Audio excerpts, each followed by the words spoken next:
There was a time of potential devastation for the fledgling camp. There was some grumbling about the parity in wages between the civilians and the military. So an order came down and said, okay, all of those military that want to take their release can do so.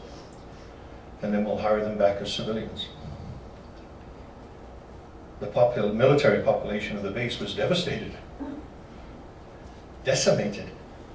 It went down considerably. Then all of a sudden, these new civilians, ex-military people, suddenly started to realize, holy mackerel. When I was in the military, my clothing was paid for, my food was paid for, my quarters were paid for, now I have to pay for it all myself. I don't have enough money. So guess what? There was a huge rush to get back into the military.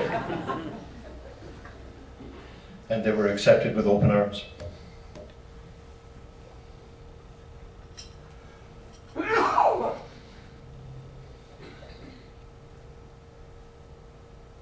Now I've mentioned A6 Canadian Engineer Training Centre. Shortly after, it was redesignated as the Royal Canadian School of Military Engineering, or RCSME.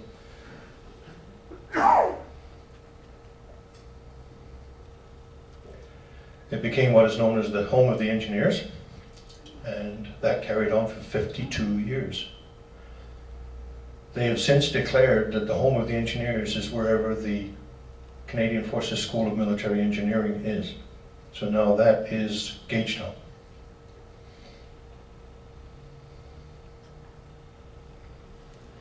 There's a picture where you can see Cultus Lake up in the top corner. Might spot the little round circle, looks like a little white donut. That's the cenotaph area. And the base as it was laid out in those days. We think this picture is in the mid-50s. Probably all remember the Royal Canadian Engineer Band. There's a picture of them going through 5 corners. There's a story about these 2 cannon. I believe they're in Edmonton now. But it's believed that as a result of Canada's support to England during World War II, 16 such cannon were shipped to Canada as a thank you. 2 of them were at our camp. So at this point in time, we're still talking about Camp Chilliwack.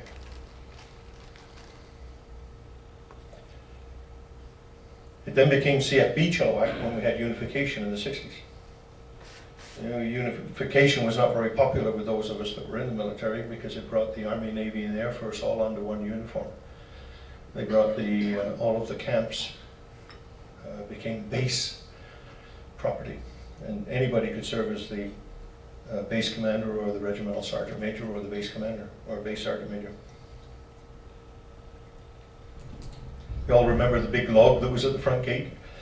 I believe there were a total of 7 of them altogether because cedar has a tendency to rot from the inside, and they had to be replaced on occasion. This is one of our members. He was on the log carving team, Bill Roberts. Or sorry, Bill Roberts is his father-in-law. What am I talking about? Bob Ranger. A lodger unit was added. In March of 1947, a post-war permanent force was brought in here. It was 23 Field Company RCE, Camp Chilliwack.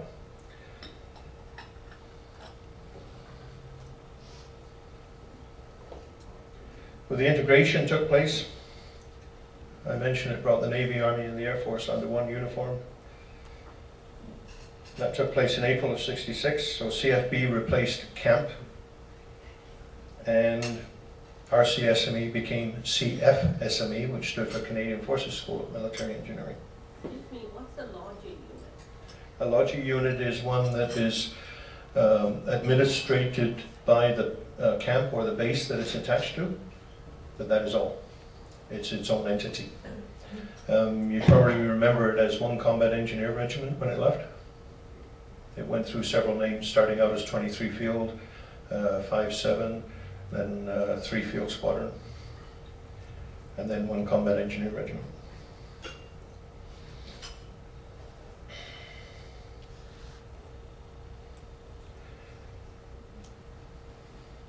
The role of the Canadian Forces School of Military Engineering was to train officers and men for the Canadian Military Engineer branch. It provided combat and construction engineering. I just want to mention a bit about the difference between the two.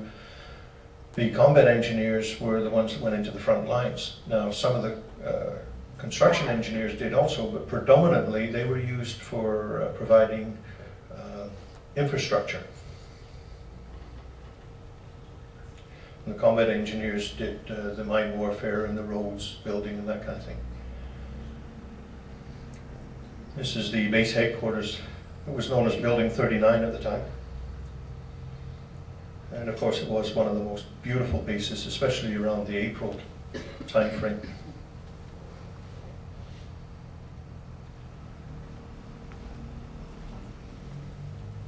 There was an immense course load that went through here.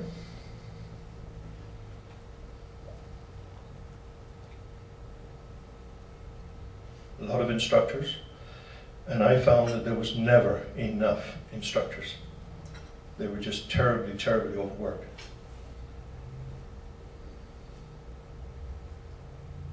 Maybe some of you have heard the story of some of the people downtown complaining that the engineers or the sappers from the camp were not spending their money in Chilliwack, that the majority of the money was going to the Canadian exchange facility that was out on the base. So one month, the base commander decreed that everybody would be paid in $2 bills. The city was choked with $2 bills.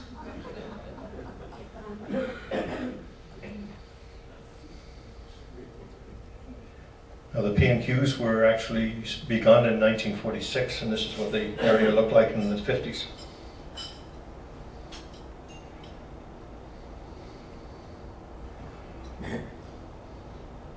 Commonly known as CFOX, Canadian Forces Officer Candidate School. Stood up in 1970, and it was responsible for training all Canadian Forces officers. Believe it or not, they were actually trained in leadership, self-confidence, determination, teamwork, and branch training. I'm an old sergeant major, so I joke about officers. This is what the CFOX looked like around 1970. The RCMP are in there today, doing a marvelous job. They've really kept it up, and they're doing a terrific, making terrific use of the area. So the base here had three major roles: training, both CFSME and CFOX; administrative, logistic, and technical support of all military, regular, reserve, and cadet units on the BC mainland;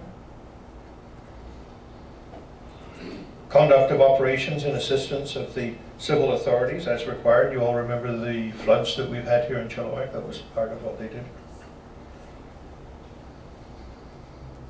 Supported the Vancouver, Aldergrove, and Vernon detachments.